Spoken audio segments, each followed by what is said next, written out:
I am outside on my way home from the doctor's office, and now I'm going to pick up my little sister to help her with homework. Feeling weird as hell. Body always just feel weird. I don't know what the hell it is, but hopefully the blood tests and stuff will tell me something. But on my way, driving through Miami Street. I live in Baltimore, Maryland, so I'm driving through Miami Street, which is the east side of Baltimore, which is basically, people want to say, I guess, the hood, I guess. Is like, the hood is close, but Miami Street is by John Hopkins, so I don't know. But anyway, you see a lot of people drug addicted and alcohol addicted, drug dealers, and just like people, like different people out there. You got bougie people, ratchet people, doctors, nurses. It's a lot of people on Miami Street. So I'm looking at them. I don't know why. I'm just staring at people, wondering what is their story.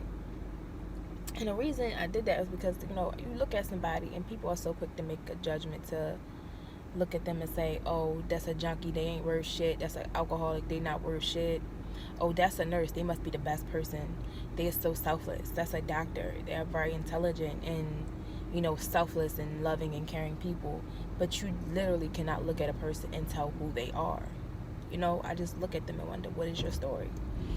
Because literally, you looking at a alcoholic or somebody who is drug addicted, not knowing shit about their story.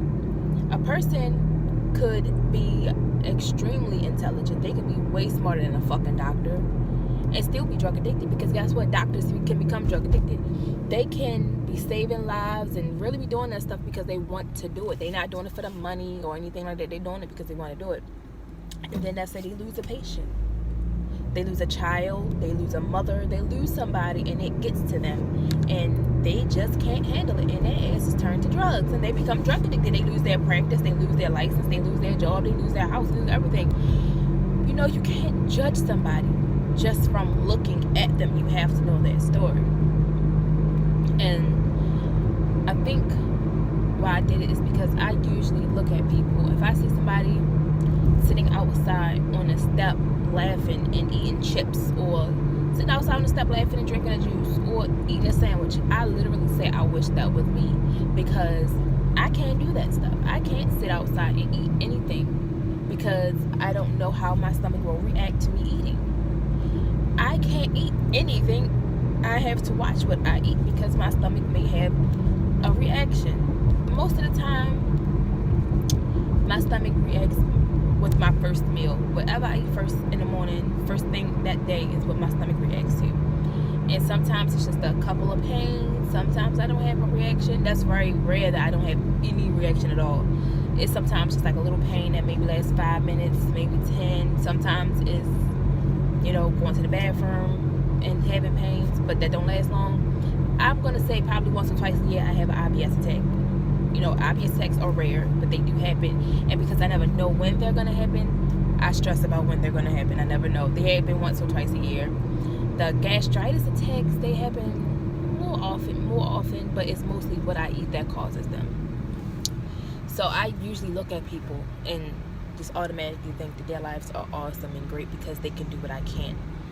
But what I need to realize, and a lot of other people need to realize, is that I am blessed, beyond blessed. Because even though I have a fucked up stomach, an annoying stomach, a stressful stomach, I'm healthy.